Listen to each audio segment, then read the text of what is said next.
नमस्कार, जय श्री कृष्णा, जय माता दी, जय सिया राम, जय शंभो। आज आप सभी के समक्ष में सितंबर माह के व्रत और त्यौहार इस विषय वस्तु को लेकर के उपस्थित हुआ हूँ। प्रति माह जो व्रत और त्यौहार पड़ते हैं हमारे हिंदू कैलेंडर के हिसाब से, प्रत्येक महीने की एक ऑडियो वीडियो बना करके आप तक पहुंचा रहा हूं। और इसी श्रृंखला में आज सितंबर माह की बारी है और ये सितंबर माह में बहुत सारे व्रत और त्यौहार के प्रसंग हैं। मैं सबसे पहले इनकी जो व्रत तिथि है, मतलब तारीख के हिसाब से जो तिथि है उनका पहले जानकारी देते हुए, और इस माह में जो पड़ने वाले 2 एकादशी के व्रत हैं उन दोनों एकादशियों के महात्म्य के विषय में, उनकी कथा विषय वस्तु के विषय में भी आप तक पहुंचा रहा हूं। और साथ साथ में इस माह में जो व्रत और त्यौहार में क्या और कैसे करना चाहिए आदि इत्यादि का भी संक्षेप में जानकारी लेकर के उपस्थित हुआ हूँ। आइए अब हम इस माह के जो व्रत त्यौहार हैं उनका पहले सरसरती जानकारी हासिल करें। सबसे पहले तो 3 तारीख शुक्रवार के दिन अजा एकादशी का महान पर्व होगा। भाद्र कृष्ण पक्ष एकादशी का महान पर्व है। 4 तारीख शनिवार के दिन शनि प्रदोष का व्रत होगा और भगवान श्री कृष्ण का छठी पूजन, गोवत्स पूजन का पर्व इस दिन रहेगा। 7 तारीख मंगलवार के दिन कुश ग्रहणी अमावस्या का महान पर्व होगा। स्नान दान का यह महान पर्व होगा। गोकर्ण तीर्थ स्थान का एक विशेष महत्व इस दिन रहता है और इस दिन पिताजी के मुखमंडल का दर्शन करके पिताजी से आशीर्वाद देने का भी दिन है। जैसे पाश्चात्य जगत में फादर्स डे मनाया जाता है, उसी प्रकार ये कुश ग्रहणी अमावस्या के दिन हमारे पूर्वीय दर्शन में, पूर्वीय शास्त्रों में पिताजी के विशेष रूप से मुखमंडल का दर्शन करके यथाशक्य उपहार आदि देने का विधान हमारे शास्त्रों में वर्णन है। और आगे जा करके 9 तारीख को गुरुवार के दिन हरितालिका तीज, केवड़ा तीज, गौरी तीज और वराह जयंती इस प्रकार के महान पर्व होगा। वराह भगवान का प्राकट्य दिन के साथ साथ में इस दिन हरितालिका तीज का महान पर्व होगा। और ये तीज हम सभी जानते हैं कि माँ गौरी ने, माँ पार्वती ने भगवान शिव जी को प्राप्ति के लिए उन्होंने जो व्रत रखा था, मतलब जो तपस्या की थी, और तपस्या करते समय ये पूरे साल के शुक्ल पक्ष की तृतीया तिथि को उन्होंने विशेष रूप से विभिन्न तरीके से उन्होंने ये आराधना उपासना किया हुआ शिव पुराण में उल्लेख है। तो तृतीया माँ जगदम्बिका ने मतलब माँ जगदम्बिका ने सुयोग्य पति प्राप्ति के लिए उन्होंने व्रत रखने के कारण ये तृतीया तिथि सभी तिथियों में सुयोग्य पति प्राप्ति के लिए बहुत ही अच्छा, बहुत ही सांदर्भिक इस तरीके से हमारे शास्त्रों में वर्णन है। प्रत्येक माह की जो तीज है वो अपने आप में ही महत्वपूर्ण स्थान रखता है। इस प्रकार की ये पर्व होगा और इस दिन माँ जगदम्बिका ने रेती की शिवलिंग स्थापना करके भगवान शिव जी ही मेरे पति हो जाएं, इस भावना से उन्होंने आराधना उपासना की थी, रात्रि को जागरण की थी। इस प्रकार का यह वर्णन इसकी महात्म्य में वर्णन है। 10 तारीख शुक्रवार के दिन विनायक चतुर्थी, भाद्र शुक्ल पक्ष चतुर्थी का तिथि है। गणेश जी का इसी दिन प्राकट्य का दिन है। गणेश उत्सव इसी दिन से प्रारंभ होगा और अनंत चतुर्दशी जो 19 तारीख रविवार को पड़ रही है, उस दिन गणेश जी का विसर्जन किया जाता है। तो यहाँ से गणेश चतुर्थी, गणेश पर्व का प्रारंभ होगा और ये तो बड़ी भव्य रूप से देश विदेश में सर्वत्र भगवान गणेश जी की स्थापना और उनकी आराधना उपासना बड़ी भव्य और एकदम से साज सजावट करते हुए इनकी नित्य आराधना उपासना की जाती है। और मूलतः महाराष्ट्र में तो इसका तो भव्य रूप से बड़े बड़े पंडाल बना करके वहाँ पर गणेश जी को विशेष रूप से आराधना उपासना करते हैं और लाखों की संख्या में भक्तजन वहाँ जा करके दर्शन और गणेश जी के आशीर्वाद ले लेते हैं। ऐसा भगवान गणेश जी का प्राकट्य दिन और जन्मोत्सव के रूप में और इस दिन से अनंत चतुर्दशी पर्यंत इस तरीके से मनाया जाता है। और उस महान पर्व 10 तारीख शुक्रवार के दिन पड़ेगा। 11 तारीख शनिवार के दिन ऋषि पंचमी सप्तऋषि पूजा का महान पर्व होगा। साथ साथ में जैन संप्रदाय में संवत्सरी जैन संवत्सरी का पर्व होगा और यहीं से पर्युषण पर्व भी आरंभ होगा। जैन संप्रदाय में पर्युषण पर्व इसी दिन से आरंभ होगा। और ये ऋषि पंचमी भी अपने आप में ही महत्वपूर्ण ये पर्व के रूप में मनाया जाता है। इसका व्रत महात्म्य बड़ी लंबी चौड़ी शास्त्रों ने वर्णन किया हुआ है। इस दिन की व्रत मूलतः माताएं इसको रखते हुए अपने जितने भी दोष हैं उन दोषों को सभी पापों को प्रक्षालन करने हेतु इस तरीके से रखते हैं। इस प्रकार का इस ऋषि पंचमी का पर्व के दिन इसकी बड़ी महत्व है।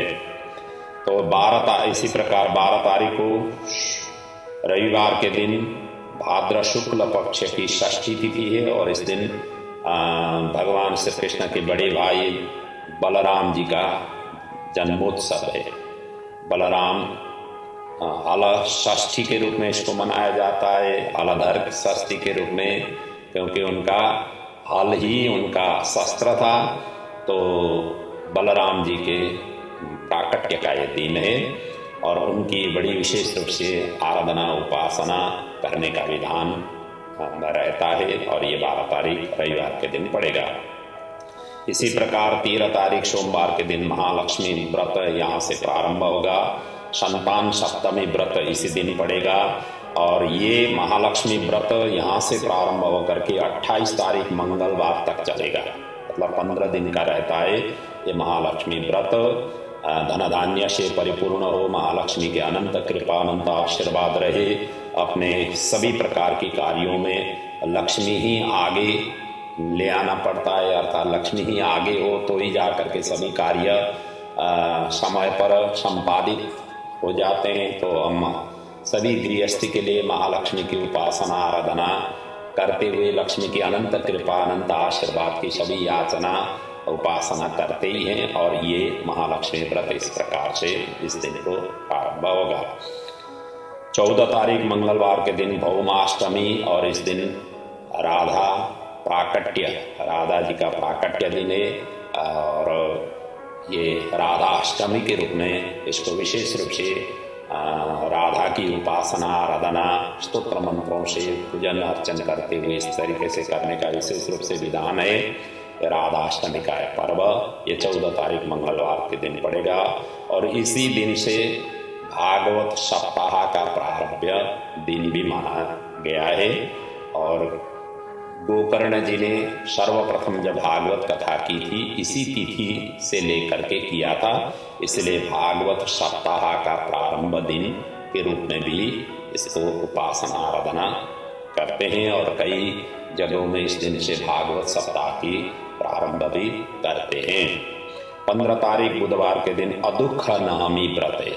इस दिन की नवमी की व्रत करने से दुखों से निवारण हो जाती है, दुख कष्टों से निवारण हो जाती है। तो इसलिए ये अदुख नवमी व्रत का महान पर्व होगा। 16 तारीख गुरुवार के दिन संक्रांति का पर्व होगा। आश्विन महीना का अर्थात कन्या राशि में सूर्य प्रवेश होंगे, इसलिए आश्विन संक्रांति का यह महान पर्व होगा।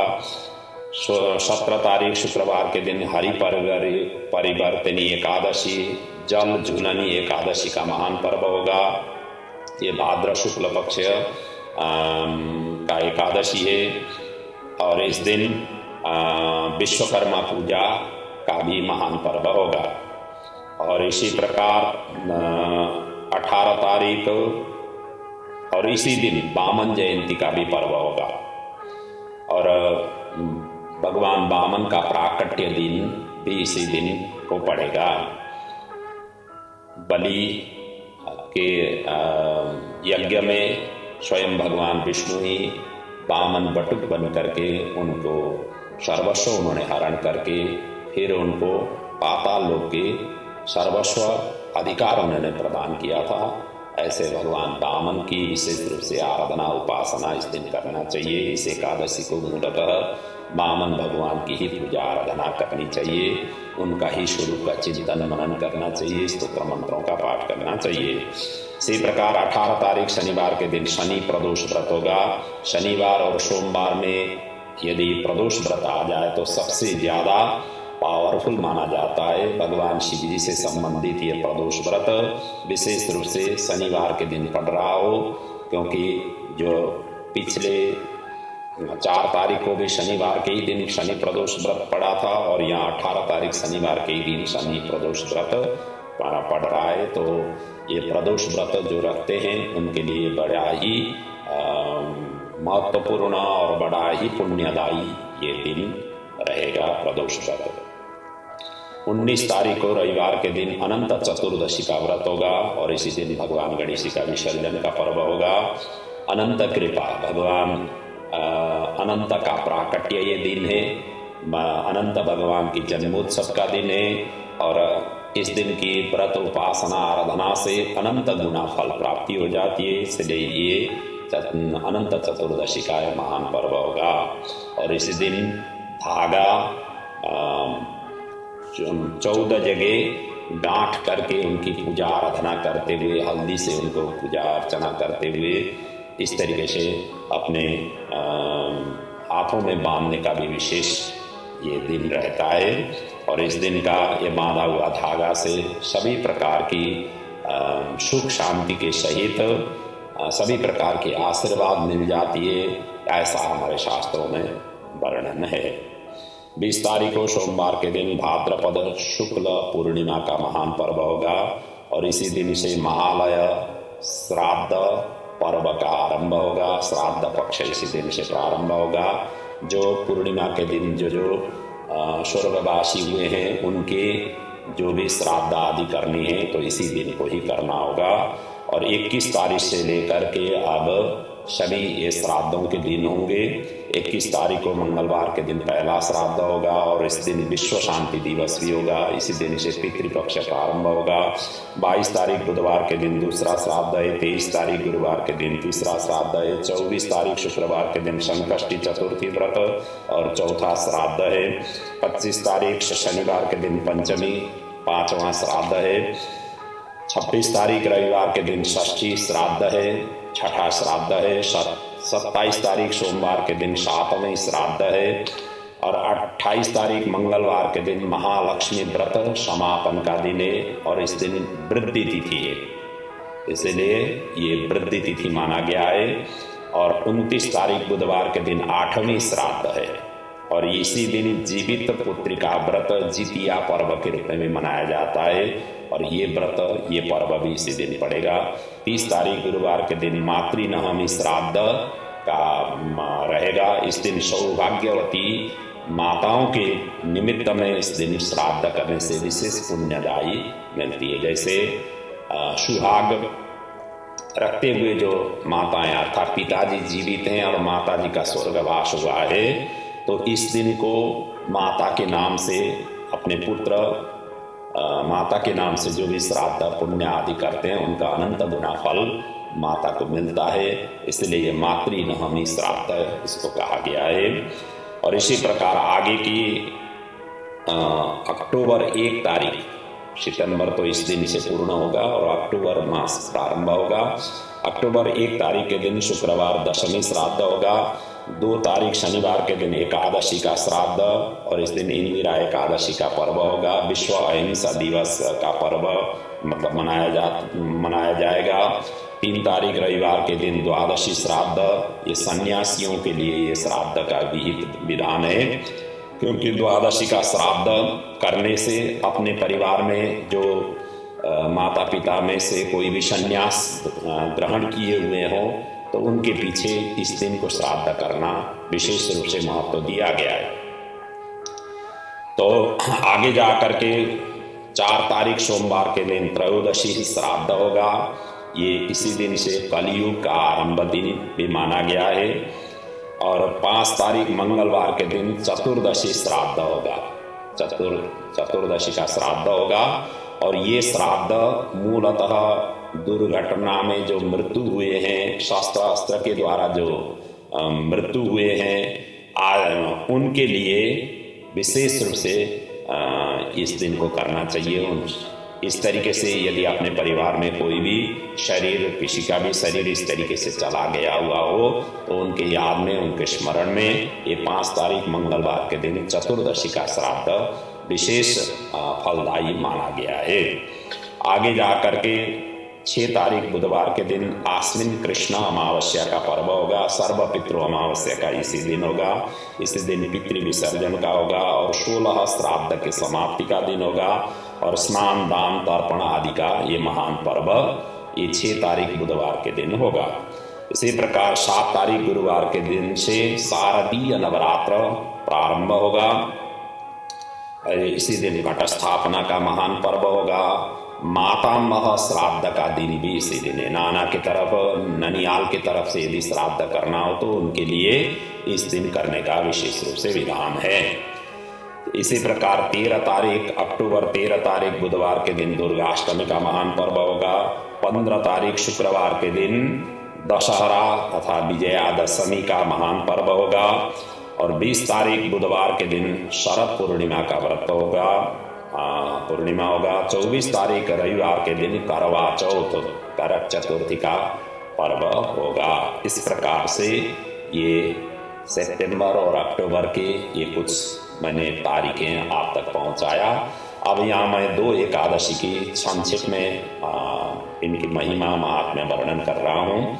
एक तो अजा एकादशी और 3 तारीख शुक्रवार को पड़ रहा है। एकादशी पर्व हम सभी जानते हैं भगवान विष्णु से संबंधित ये व्रत है।